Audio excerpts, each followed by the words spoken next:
नमस्कार, मी अंकुश दळवी, न्यूज महाराष्ट्र 18 मध्ये तुमचं स्वागत करतो. मोगरपाडा मेट्रो कार डेपो म्हणजे मेट्रोचं जे कारशेड आहे ते या ठिकाणी बनणार आहे असं सरकारकडून मंजूर झालेलं होतं. परंतु यासाठी अनेक शेतकऱ्यांची जी आहे ती मंजुरी दिली गेली नव्हती, अजून देखील दिली गेलेली नाहीये असं शेतकऱ्यांचं म्हणणं आहे. परंतु या ठिकाणी आज बऱ्यापैकी म्हणजे खूप ठिकाणी आज त्या साईडला देखील बघितलं आणि या साईडला देखील बघितलं तर पोलिसांची हाय सिक्युरिटी या ठिकाणी तयार आहे आणि सरकारची मंजुरी आहे, परंतु शेतकऱ्यांची मंजुरी नसून देखील या ठिकाणी हाय सिक्युरिटी लावण्यात आलेली आहे.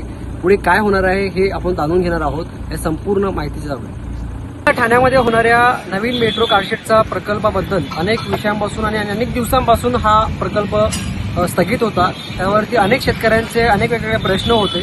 आज त्याच शेतकऱ्यांबद्दल त्याच शेतकऱ्यांसोबत आज आपण चर्चा करणार आहोत. काय नेमका प्रकार आहे आणि त्याच्याकडून जाणून घेणार आहोत काय त्या ठिकाणी आज सध्याची स्थिती आहे. नमस्कार.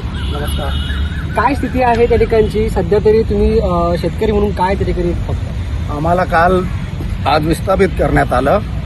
प्रचंड पोलीस बंदोबस्त आणि बाउन्सर आलेले. शासन ताबा घेत असताना बाउन्सरचं काय काम आहे? फक्त मारायचं तेवढं ठेवलं आम्हाला. आम्ही शासनाकडनं आणि MMRDकडनं मोबदल्याचा खुलासा मागितला होता.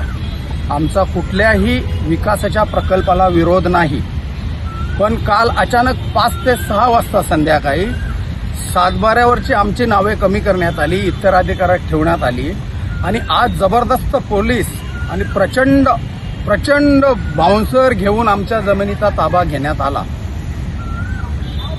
त्यावरती तुमचं आता अनेकांचं जे मत होतं की शेतकऱ्यांना सगळे एकत्रित, तर त्यामधून काय असं म्हणणं आहे की स्थगिती दिली आहे असं काही ऐकायला आलं? नाही, स्थगिती वगैरे काही दिलेली नाही.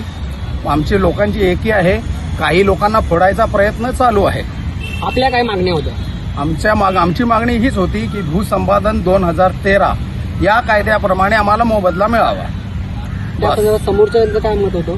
सिडकोच्या धर्तीवर काहीतरी प्लॉट देतो असं आम्हाला देकार दिलेलं, पण तेही कधी देतील? 4 ते 5 वर्षात साधारण.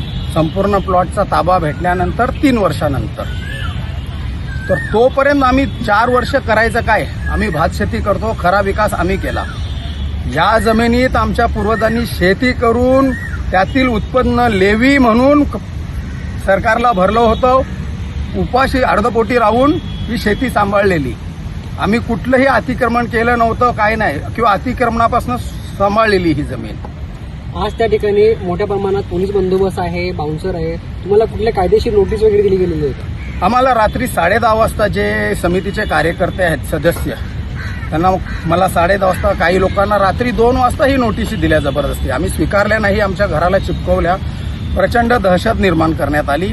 रात्री 4-4, 5-5 सिव्हिल ड्रेसवरचे व्यक्ती येत होते आणि सांगत होते आम्ही पोलीस आहोत.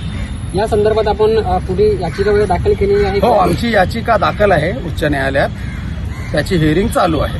पुढे तुमचं काय असणार आहे? पुढे कशी वाटतं? पुढील आम्ही सनदशीर मार्गाने विरोध करणार. बस. न्यायालयीन लढ्यावर आमचा न्यायालयावर विश्वास आहे, न्याय प्रक्रियेवर विश्वास आहे.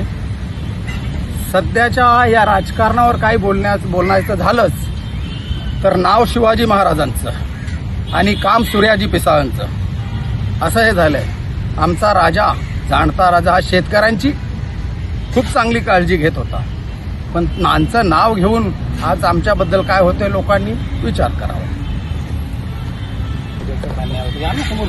तुम्ही काय सांगा? तुमची देखील त्या ठिकाणी जमीन आहे आणि त्या जमिनीवर देखील आज ताबा पाहायला मिळतोय, काय सांगा?